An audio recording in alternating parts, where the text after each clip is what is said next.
देश भर में, दुनिया भर में सभी राम भक्त बहुत ज़्यादा आहत हैं कि अयोध्या स्थित श्री राम मंदिर में भारी चोरी हुई है, डकैती हुई है, घोटाला हुआ है। जमीनों के अंदर घोटाले हुए, भगवान राम के मंदिर बनाने के सस्ती जमीनें बहुत महंगे में ली गई ताकि मंदिर के पैसे को वहां से निकाला जा सके, साइफन ऑफ किया जा सके। मंदिर के निर्माण में 40% तक की कमीशन खोरी की आरोप लग रहे हैं। सीसीटीवी कैमरे में आया है कि 40 दिन में 70 बार चोरी की घटनाएं कैद की गई हैं। जो लोग वहां चढ़ावा चढ़ा के आते थे वो सब चोरी हुआ है। ऐसे में लोगों को ये उम्मीद थी कि प्रधानमंत्री जी जिन्होंने ये ट्रस्ट बनाया, उस ट्रस्ट में उन्होंने सबसे खास आदमी अपने चुन चुन के रखे।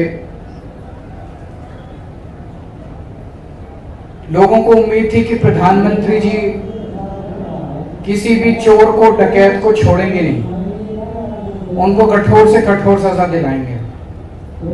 लेकिन पिछले कुछ दिनों का घटनाक्रम ये दिखाता है कि सारे प्रयास किए जा रहे हैं चोरों को बचाने के, डकैतों को बचाने के। जमीनों के जो घोटाला हुआ उस पर तो जांच ही नहीं चल रही। में जो कमीशन खोरी हुई इस पे तो जांच ही नहीं चल रही। चढ़ावे के चोरी को लेके कुछ एक छोटी मोटी जांच, एक फर्जी एसआईटी बना दी गई, एक फर्जी एफआईआर पर लिख दी गई। तो लोगों को अब भरोसा नहीं रहा प्रधानमंत्री जी कुछ करेंगे। तो आज सुंदरकांड का पाठ किया गया और सभी राम भक्तों ने यह शपथ खाई है कि जब तक इन डकैतों को, इन चोरों को सख्त से सख्त सजा नहीं दिलवा देंगे, इनको सरेआम फांसी पे नहीं चढ़वा देंगे, तब तक चैन से नहीं बैठेंगे। आज ये सुंदरकांड का पाठ तो केवल दिल्ली में किया गया है, लेकिन देश भर में सभी राम भक्त, मैं ये साफ कर दूं कि आम आदमी पार्टी का एफर्ट नहीं है। जितने भी राम भक्त हैं, चाहे इस पार्टी में, चाहे उस पार्टी में, चाहे इस विचारधारा के, चाहे उस विचारधारा के, सबको इसमें शामिल होना है। तो आज से ये सिग्नेचर कैंपेन शुरू कर रहे हैं।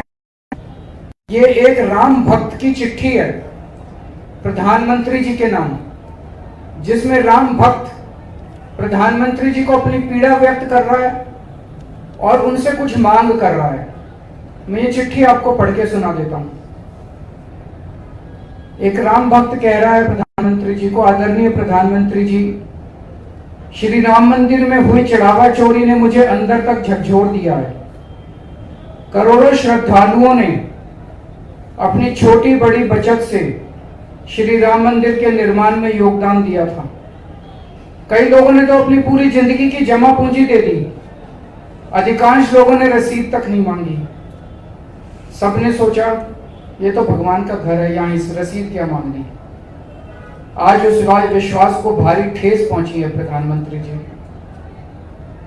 श्री राम मंदिर से संबंधित हर कार्य आपने आगे बढ़ चढ़ के किया। श्री राम जन्मभूमि तीर्थ क्षेत्र ट्रस्ट आपने बनाया, उसके हर सदस्य को आपने व्यक्तिगत रूप से चुन के नियुक्त किया। ये सभी से करीब माने जाते हैं। अब जब इतने बड़े स्तर पे बेईमानी हो गई तो आपकी चुप्पी से मैं आहत हूं।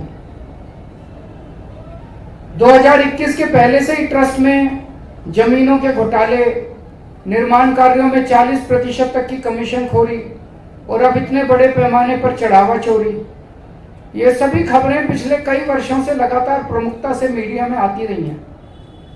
मुझे लगता रहा कि ये सब मोदी जी के संज्ञान में होगा और मोदी जी किसी भी दोषी को छोड़ेंगे नहीं। लेकिन पिछले कुछ दिनों के घटनाक्रम ने मेरे विश्वास को धक्का पहुंचाया है। ऐसा लग रहा है कि भगवान के दोषियों को सजा दिलाने की बजाय बचाने की कोशिश की जा रही है। ऐसा लगता है कि एसआईटी और एफआईआर मात्र लोगों की आंखों में धूल झोंकने और मामले को रफा दफा करने की कोशिश है। छोटे छोटे कर्मचारियों को पकड़ लिया और बड़े लोगों को बचाने की कोशिश की जा रही है। ऐसा मत कीजिए प्रधानमंत्री जी। भगवान राम के मंदिर से चोरी करने वाले दोषियों को सरेआम फांसी दी जानी चाहिए। उन्हें बचाना महापाप है। मैं आपको ये पत्र बहुत उम्मीद से लिख रहा हूं। अब देश भर में राम भक्त अपने अपने मोहल्ले में, अपनी अपनी सोसाइटी में, अपने अपने गांव में लोगों को इकट्ठा करेंगे। अपने घर में इकट्ठा कर सकते हैं, मंदिर में इकट्ठा कर सकते हैं, कोई हॉल बुक कर सकते हैं और वहां पे हनुमान चालीसा का पाठ करेंगे, हनुमान जी की आरती गाएंगे, ये चिट्ठी पढ़ के सुनाएंगे और सब लोगों से इस चिट्ठी पे दस्तखत कराएंगे। हमें उम्मीद है जब लाखों करोड़ों की संख्या में चिट्ठियां प्रधानमंत्री जी के पास पहुंचेंगी तो भगवान राम के आशीर्वाद से, हनुमान जी के आशीर्वाद से जो ये आज प्रयास शुरू किया जा रहा है, चंदा चोरों को फांसी जरूर मिलेगी।